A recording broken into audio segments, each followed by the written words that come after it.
narazısınız. Gedin hara şikayət eləmək istəyirsinizsə eləyin.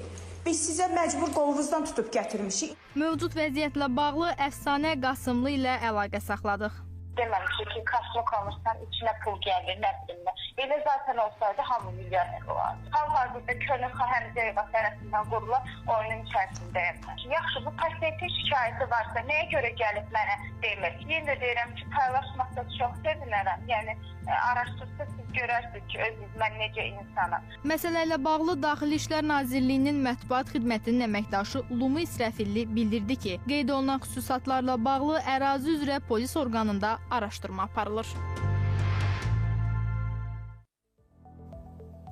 İndi bu, əvvəlcə başlayaq aldanan xanımlardan. Ataların bir söz var, deyir, özü yıxılan ağlamaz. Bir digər tərəfdən yəqin ki, bu sujeti izləyən izləyicilərimiz arasında da əminəm ki, bu sualı verənlər var ki, yəni belə şeylərə necə inanırlar? İnanırlar. Çünki dəyişən əslində sadəcə olaraq tarixdəki rəqəmlərdir.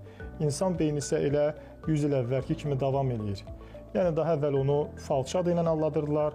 Bugün, nə bilim, yaşam koçu, nə bilim, nəyi, sabahsa yəqin ki, başqa bir adla onu hansısa bir formada, belə formada, necə deyərlər, fərqli senarilərlə aldatmış olacaqlar. Sadəcə burada bir nüans var. Aldanmayın. Yəni, burada açıq-aşkar məsələ burasındadır ki, şəxs bir cüzdan satışa qoyub və sizə də deyib ki, bu cüzdan güya dolub daşacaq. Yəni, bəs yaxşı, o deyib. Bizim özümüzün hansısa bir formada təfəkkürümüz harda qaldı ki, buna inandıq.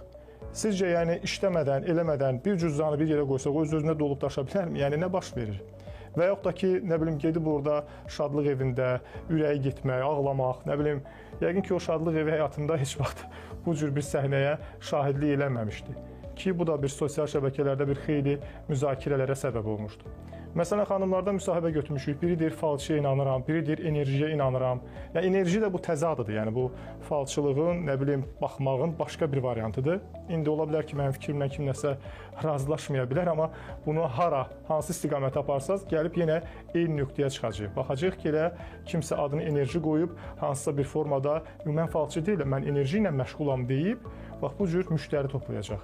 Ətək-ətək pulu verib gedəcəklər, ay nə bilim, seans, ay nə bilim, uğur, nə bilim, neynəmək və s. evren, kainat filan, bu kimi şeylər də gəlib axırda belə bir aldanma ilə nəticələnəcək. Hər halda bu kimi məsələlərdə çox ehtiyatlı davranmaq lazımdır. Sosial şəbəkədə nə gördüm, nə bilim, sosial şəbəkədə nə paylaşıldı. Bunlara bir o qədər də ciddi alıb, bir o qədər də onlara inam göstərməməliyik. Çünki sonradan elə zərəri çəkən özümüz oluruq.